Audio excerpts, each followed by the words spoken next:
So hello everyone, today our topic is mitochondria. Mitochondria is nothing but a powerhouse of the cell. Structure of mitochondria अगर हम देखें तो mitochondrion एक double membrane होती है, rod shape के structure की होती है और प्लांट एनिमल दोनों सेल्स में मिलती है और उसका साइज होता है 0.5 to 1.0 micrometre in diameter.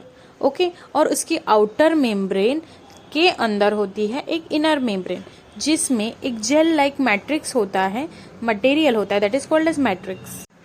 So mitochondria को हम डिटेल में देखते हैं. वो सबसे पहले होते हैं डबल मेम्ब्रेन ऑर्गेनली और वो यूकैरियोट सेल्स में मिलती हैं और वो एनर्जी जनरेट करती है. This process is known as oxidative phosphorylation और ये power house of the cell भी बोला जाता है बिकॉज ये क्रूशियल रोल प्ले करती है एटीपी सिंथेसिस में, दैट इज एडेनोसाइन ट्राइफॉस्फेट, जो प्राइमरी एनर्जी करेंसी होती है सेल की. In structure of mitochondria, as we know, it is very complex and highly organized structure जिसमें स्पेसिफिक रोल प्ले करता है एनर्जी प्रोडक्शन का, दैट इज एटीपी. उसके components है outer membrane, inner membrane space, inner membrane and matrix. Outer membrane कैसी होती है? Phosphate bilayer की होती है जो प्रोटेक्टिव लेयर होती है.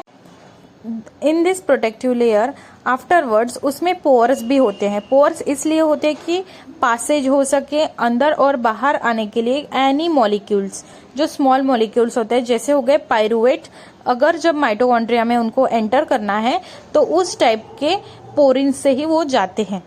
Okay, intermembrane space. This is a space which is having a narrow gap between outer and inner membrane. मतलब outer और inner membrane के बीच में जो narrow gap होती है उसे बोलते हैं intermembrane space और उसमें भी molecules move कर सकते हैं into the two membranes. Okay, now inner membrane. Inner membrane is also made up of phosphate bilayer और वो बहुत ज्यादा folds से होती है. This highly folded structure having forms a cristae. आप डायग्राम में देख सकते हो cristae.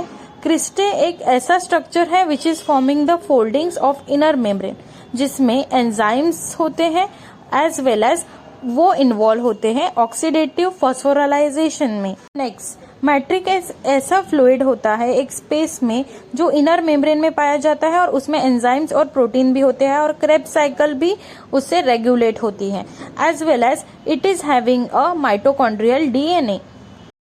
You can see in a diagram, there is having a matrix inside, intermembrane space, mitochondrial DNA, inner membrane, cristae, the fold-like structure और outer membrane ribosome भी present है.